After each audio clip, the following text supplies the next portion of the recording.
Hi, I'm a drawing that watches stuff. A word to the wise for aspiring filmmakers who want to write screenplays for animated movies. For the love of God, do not confuse good humor for making a crap ton of puns for the sake of making them. Writing puns used to be a magical trade where people would make light of a situation by playing with words that resulted in good wit. Now we're in a place where a talking car watches Chops or Howard the Truck and even say, "I got gas." Pathetic.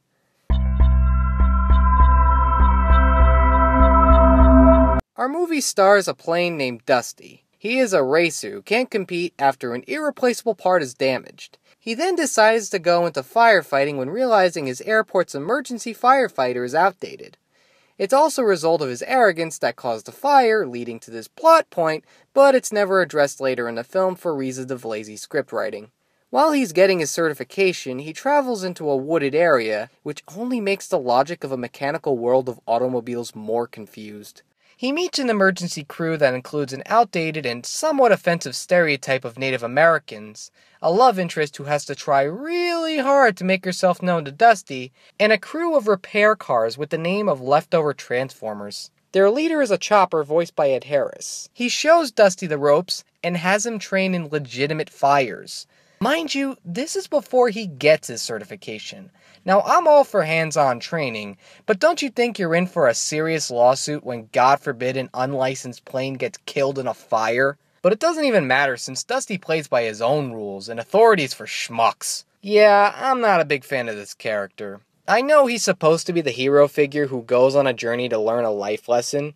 This wouldn't be annoying if this weren't a sequel to a film that already had the same hero try and learn a similar lesson. Added on the fact that it doesn't make him seem any more heroic when he's in a program that shouldn't favor arrogance and self-gain. Most emergency crews are unpaid or voluntary, and what they do is a gesture of goodwill. Now that sounds like the perfect role for an arrogant prick whose career has been winning awards and flying really fast. I guess the character's only dilemma is that his damaged gearbox keeps him from flying really fast. Every time he goes over a certain amount of torque, it puts his engine in risk of crashing. Although this puts him in serious risk that can make for good drama, it doesn't help that in the back of my mind, I can never imagine them killing off this character. This film and the Cars franchise is a cash cow for Disney. It's like the Transformers for Hasbro, where they don't have to make decent movies with good characters, plots, and themes, but just aim low to make long commercials to market their toys. But maybe I am too hard on this film, as I do think there are a few good things that sadly don't outweigh the bad.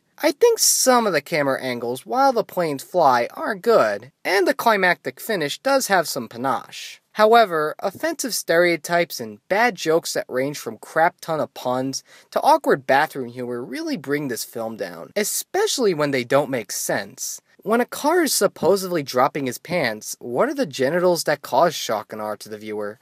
Is it the exhaust pipe? The axle? The flux capacitor? I don't know. It should also be mentioned that the movie spends a lot of time with characters talking about the mechanics of automobiles. Because when I take my kids to see a movie about smiling, talking planes, the thing I want to think about is the mechanics and terminology of the pieces, engines, etc. While this movie isn't a product of Disney's in-house animation or Pixar, it has the signs and elements that puts them worthy of blame. If it weren't for Frozen, I might have to say something I would have never imagined in a million years. But we might be seeing a paradigm shift where some quality is going through DreamWorks. Yeah, the studio whose reputation has been countless gags and ripping off Disney might finally be putting their money where their mouth is. Though this all depends on how well Big Hero 6 does. Planes, Trains, and Automobiles 2, Electric Boogaloo is an indication that there's some healthy competition going on between Lasseter and Katzenberg. This movie should have been a great homage to the work of firefighters and emergency squads that put their lives out for others. It's something people can relate to or at least empathize with. Especially me, since I come from a family of paramedics and firefighters. The film tried, but ultimately failed. It's not a good movie that I wish I could recommend, but cannot for the sheer fact that it's a waste of time. You're better off joining a rescue team yourself or even checking one out, and seeing firsthand the camaraderie and selflessness that these men and women put themselves through, than to have to watch this blank interpretation of it instead.